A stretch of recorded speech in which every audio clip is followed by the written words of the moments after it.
There's a legendary green overdrive pedal that's probably been used on your favorite albums as well, whether you know it or not, and it's been a studio and session guy favorite for many years, and now this pedal is also available as a really cool plugin made by Lancaster Audio, and we're going to take a look at 5 different ways of how you can use it in your home studio. But first, let's hear it in a mix.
Well, hello there, Vlad here. Welcome to my studio and welcome to another installment of Does It Studio, where we take a look at a piece of gear, software, stuff like that, and see how it could be used in yours and my home studio as well. And today we're taking a look at Nobels ODR-1 plugin, and it's a faithful recreation of the actual physical pedal, and apparently they were tweaking it up to the point where nobody could tell the difference between the real pedal and the plugin one. As you can tell, the plugin just looks really good. Whoever was designing this spent a lot of time on the shadows, reflections and stuff like that, and I personally can really appreciate that. Just those little details here or there. As on the actual overdrive, the layout is very simple. You can turn it off and on over here or in the corner. Drive, spectrum and level controls, will tweak them in a bit. There's a bass cut that the actual pedal doesn't have, so it cuts everything below 80 Hz, which is really nice, especially when working on a mix. You don't have to do it with a separate EQ. And then there's a couple extra controls over here that we're going to dive into in a bit. But let's jump to the first way of using the ODR-1 plugin, and that is give your clean sound a little bit of boost, a little bit of sparkle, a little bit of overdrive, just to make it a bit more lively. And if we jump to the song project, pretty much on all of the guitar tracks, the signal chain is the following: basically a DI sound of the guitar,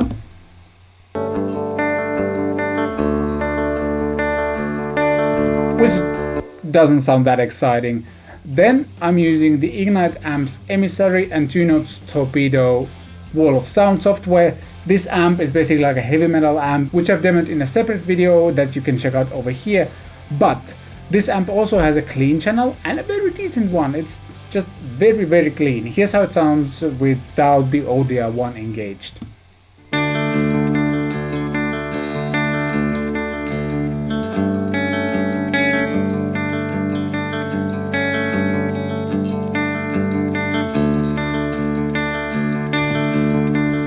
So a very kind of sterile, clean sound, so to speak. Just not much going on over there. So let's engage the ODR-1.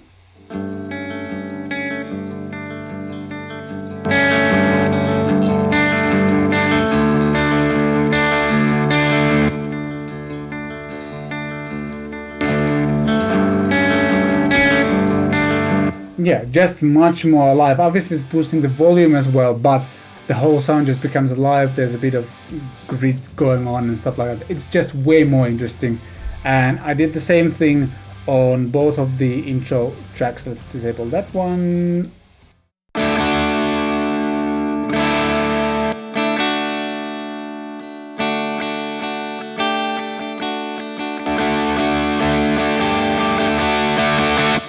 Yep, like that. A huge difference, and it's just much more interesting and much more lively, and you can make like a heavy metal amp clean channel sparkle and just sound interesting, to be honest. Number 2 is kind of pretty obvious, but let's mention it anyway. Basically you can take your clean sound and make it a really cool rock sound. Over here you can see I have 2 rhythm guitar tracks, basically left and right, which were my telly and my kind of 335 Les Paul type of thing. And I'm using a bit different settings on it. The Les Paul thingy is a bit more mid heavy, so I'm actually boosting the highs and lows a little bit more. And then on the telly I'm actually backing down the spectrum control a little bit. Let's take a listen at the telly first.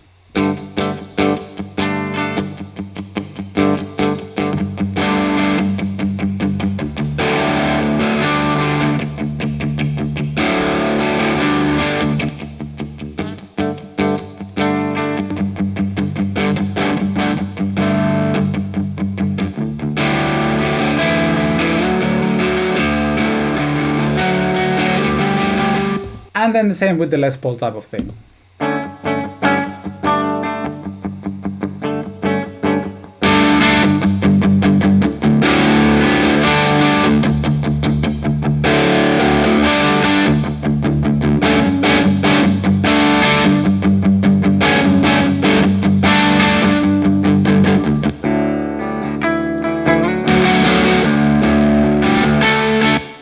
I really like that sound. It sounds a bit American to me, if you will.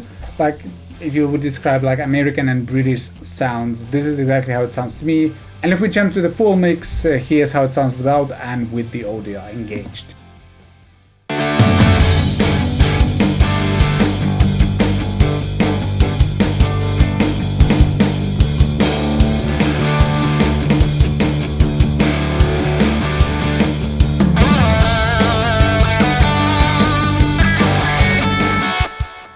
Yeah, just a really good rhythm sound.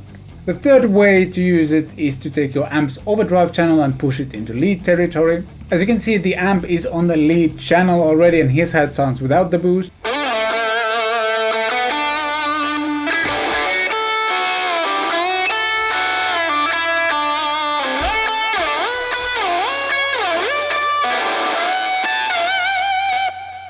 Adds a little bit of presence, which is especially important when we listen to it in a mix.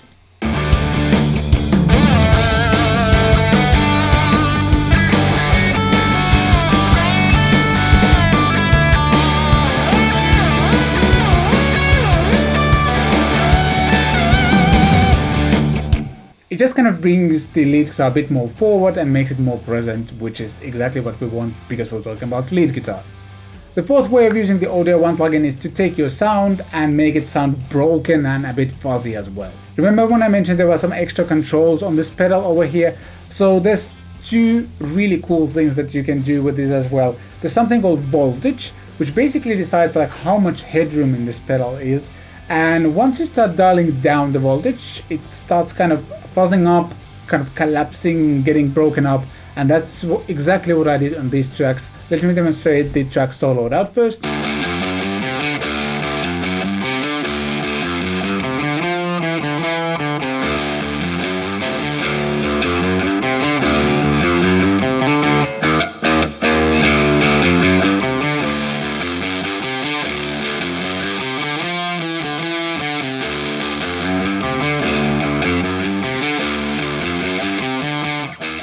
As soon as it starts losing headroom, it just becomes this electric fuzzy type of thing. I think it's a really cool sound, and I love the fact that you can kind of tweak it to your liking on every single track. If we solo out all of the 4 fuzz guitar tracks, and by the way I have to mention that on 2 of the tracks there's also a little bit of octave pedal going on, like I've played the same riff in 2 octaves. On the higher octave ones, I've also added like an octave pedal that also plays it an octave down. Why am I just explaining it to you? You can see it over here.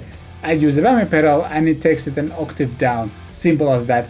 Also cutting out a little bit of low end so it's not too bass heavy. Here's how the 4 fuzzy guitar tracks sound soloed out.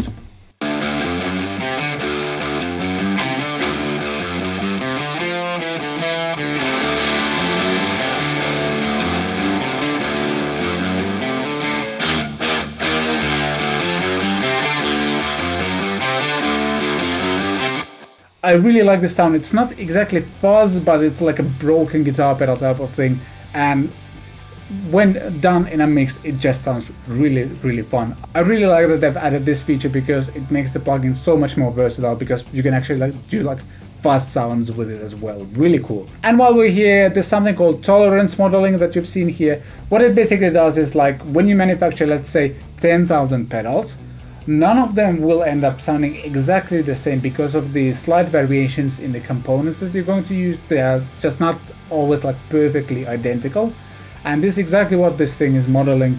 Basically, if we take one of the tracks, let's center it for our listening pleasure. When I turn the tolerance modeling on and click randomize, it will simulate like the little component differences between all the pedals. Let me demonstrate.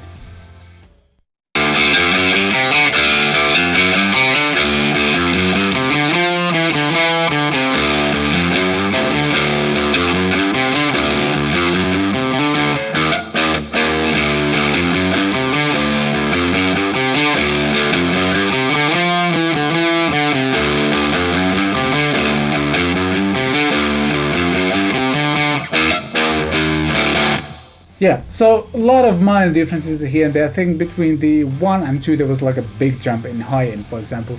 Really cool additional feature. And yeah, you can make your guitar sound like fuzz as well with this. Really nice. And the 5th way of using the ODR-1 pedal, which you might have actually spied from my Logic project, is to obviously use it on bass, and that's exactly what I've done over here. Let me demonstrate how it sounds in the mix by taking out the ODR-1 and kicking it back in.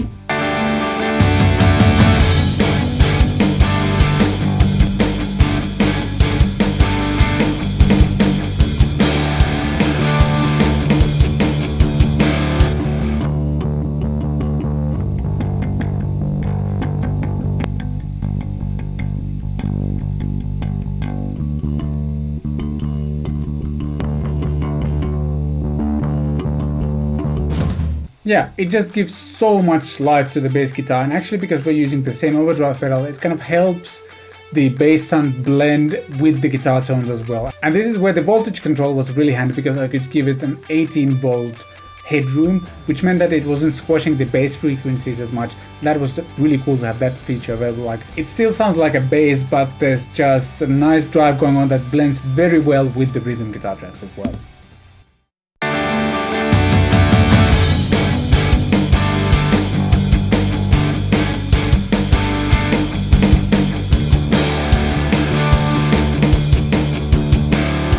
Yeah, just a really nice and simple way of taking your bass and guitar tracks and kind of glue them in together by using exactly the same overdrive on all of the 3 tracks. I think it works really well. So there you have it. There's 5 different ways of how you can use the Nobels ODR plugin. There's probably more than that, and if you come up with different ideas, let me know in the comment section down below.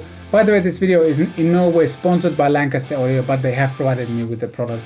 But as always, that doesn't affect my opinion in any way. I'm always going to tell exactly what I think, because doing it any other way just wouldn't make any sense. And if you want to know what I mean by that, I've explained that in the description as well. Overall, I really like this plugin. It's simple, it's affordable, it gets great sounds, and actually it has made me want to get the actual physical pedal, because I like to play with physical pieces of gear more than software ones. So I might have my eye on the actual physical ODR-1, but it's also really cool to have it on my computer whenever I need to pull it out and use it on some track or something like that. So really cool. By the way, if you haven't subscribed yet but you enjoy the content, please hit the subscribe button.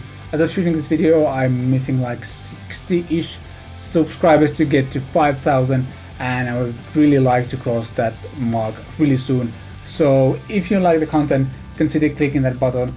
Otherwise, Thank you for watching, and I shall see you next time.